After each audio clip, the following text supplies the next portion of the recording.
ஆசிரியர் நண்பர்கள் அனைவருக்கும் வணக்கம். இன்றைக்கு நம்முடைய பதிவு என்னன்னு பார்த்தீங்கன்னா, நம்ம எல்லோரும் எதிர்பார்த்துட்ருக்கோம் டிஆர்பி ஆனுவல் பிளானர் 2025 எப்போ ரிலீஸ் பண்ணுவாங்க அப்படின்ட்டு. அடுத்தது வேக்கன்சிஸ், அடுத்தது எக்ஸாம் நோட்டிஃபிகேஷன். ஸோ இந்த டீட்டெயிலெலாம் நம்ம எதிர்பார்த்துட்ருக்கோம். இதை விட ரொம்ப முக்கியம், நம்ம இனிமேல் இந்த தேர்வுக்கெலாம் படிக்கலாமா இல்லை படிக்க வேணாமா அப்படின்றதையும் நம்ம சிந்திச்சிட்ருக்கோம். ஓகேங்களா? இதை பற்றி தான் இந்த வீடியோவில் பார்க்க போகிறோம். ஸோ வீடியோவை ஸ்கிப் பண்ணாதீங்க. வீடியோக்குள்ளே போகிறதுக்கு முன்னாடி நீங்கள் நம்ம சேனலுக்கு நியூ வியூவராக இருந்தால் கண்டிப்பாக ஒரு சப்ஸ்கிரைப் பண்ணுங்கள். பக்கத்தில் இருக்கக்கூடிய பெல் ஐக்கானை கிளிக் பண்ணிக்கோங்க. First TRB annual planner 2025. அதாவது ஆனுவல் பிளானர் அப்படின்னா நம்ம எல்லாருக்கும் தெரியும். என்னென்னு பார்த்தீங்கன்னா, ஒரு ஆண்டில் எந்தெந்த எக்ஸாம், அதாவது இப்போ டிஆர்பி போர்டு கண்டக்ட் பண்ணக்கூடிய டிஎன்டிஇடி பேப்பர் 1, பேப்பர் 2, பிஜிடிஆர்பி, அடுத்தது பாலிடெக்னிக் எக்ஸாம், அடுத்தது பிஇஓ எக்ஸாம். ஸோ இந்த மாதிரி எக்ஸாம்ஸ் எல்லாம் எந்த மந்தில் நோட்டிஃபிகேஷன் ரிலீஸ் பண்ணுவாங்க, எப்போ அப்ளை பண்ணணும், எப்போ அதனுடைய லாஸ்ட் டேட்டு, எப்போ எக்ஸாம் கண்டக்ட் பண்ணுவாங்க.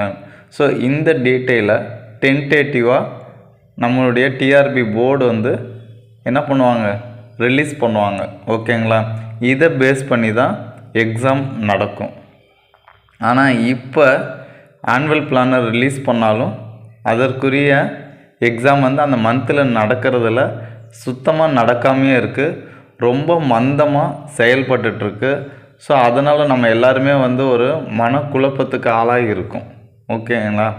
ஸோ அதே மாதிரி இந்த வருடம் நம்ம லாஸ்ட் மந்த்து டிசம்பர்லேயே எதிர்பார்த்தோம் டிஆர்பி ஆனுவல் பிளானர் ரிலீஸ் பண்ணுவாங்க அப்படின்னு சொல்லி. ஆனால் ரிலீஸ் பண்ணலை. இதற்கு ஃபோன் பண்ணி கேட்டதுக்கு என்ன சொல்லியிருக்காங்க அப்படின்னு பார்த்தீங்கன்னா, கண்டிப்பாக நாங்கள் ரிலீஸ் பண்ணுவோம், ரிலீஸ் பண்ணாமல் இருக்க மாட்டேன்னே சொல்லலை, கண்டிப்பாக ரிலீஸ் பண்ணுவோம். இந்த மந்தில் ரிலீஸ் பண்ணுவதற்கு வாய்ப்புகள் அதிகமாக இருக்குது. ஏன்னா கவர்மெண்ட் ஹோல்ட் பண்ணி வச்சுருக்கு அப்படின்ற ஒரு தகவல் தான் சொன்னாங்க.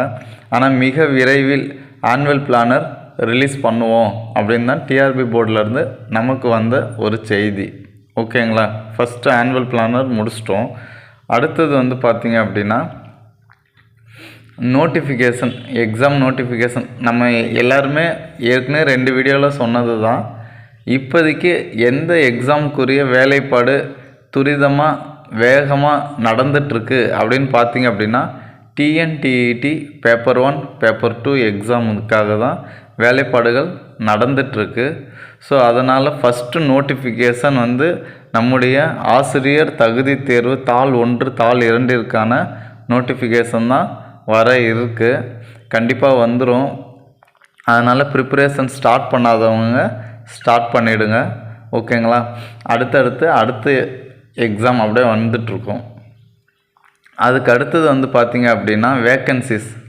இப்போ நமக்கு நார்மலாகவே நம்முடைய பள்ளி கல்வித்துறை அமைச்சர் திரு அன்பில் மகேஷ் பொய்யாமொழி அவர்கள் ஏற்கனவே சொல்லியிருக்காரு, மாணவர்களுடைய எண்ணிக்கை அதிகரித்து கொண்டே இருக்குது, ஆசிரியர்களுடைய எண்ணிக்கை குறைவாக இருக்குது, அதனால் மிக விரைவில் ஆசிரியர்களை நாங்கள் பணியில் அமர்த்துவோம், நியமிப்போம் அப்படின்னு சொல்லி ஒரு தகவல் வெளியிட்டிருந்தாங்க.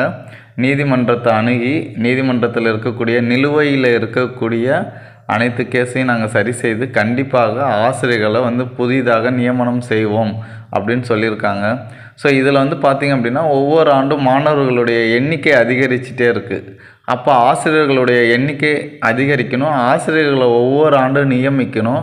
இப்போ குறிப்பிட்ட ஒரு 3-4 ஆண்டு காலமாகவே ஆசிரியர்களை நியமிக்காமலே இருக்குது டிஆர்பி போர்டு.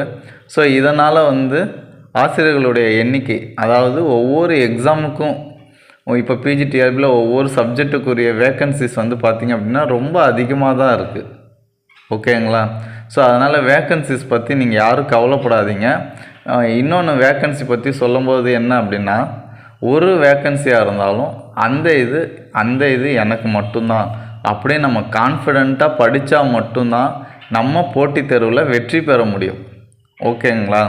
ஸோ அதுக்காக தான் சொல்கிறேன், ஜஸ்ட் ஃபார் மோட்டிவேட் தான். கண்டிப்பாக வேக்கன்சி அதிகமாகும். அதனால் நீங்கள் படிங்க.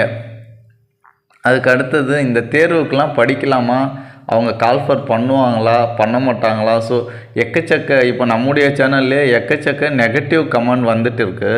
ஸோ ஒரே ஒரு விஷயந்தான் நான் சொல்கிறேன்.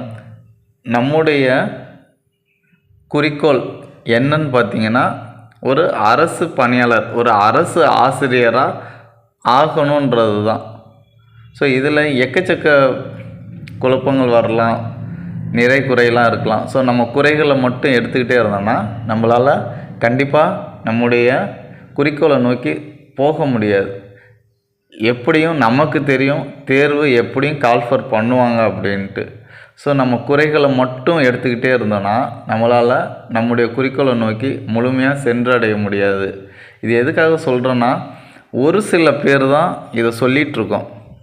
அதிக பேர் என்ன பண்ணுறாங்கன்னா, கோச்சிங் கிளாஸ்லேயோ இல்லை வீட்லேயோ உட்காந்து அந்த எக்ஸாமுக்கு ப்ரிப்பேர் பண்ணிட்டுருக்காங்க.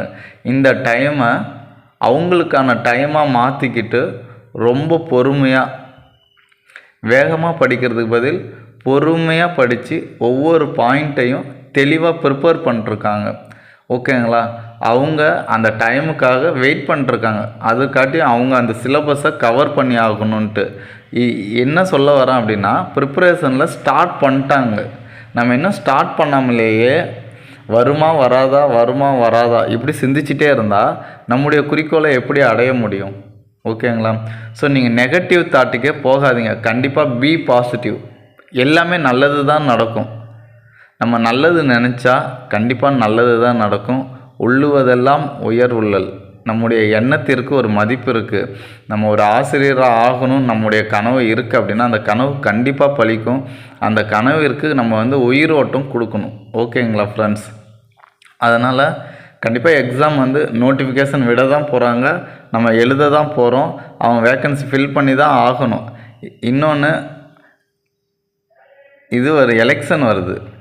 ஓகேங்களா? பார்லிமெண்ட்டு எலெக்ஷன் வரப்போகுது.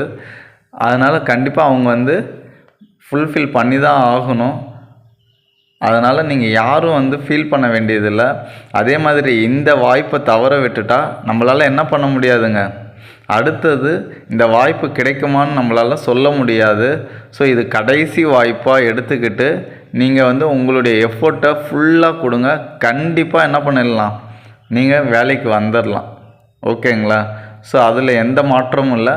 All the best. Thanks for வாட்சிங். Now thank you to all.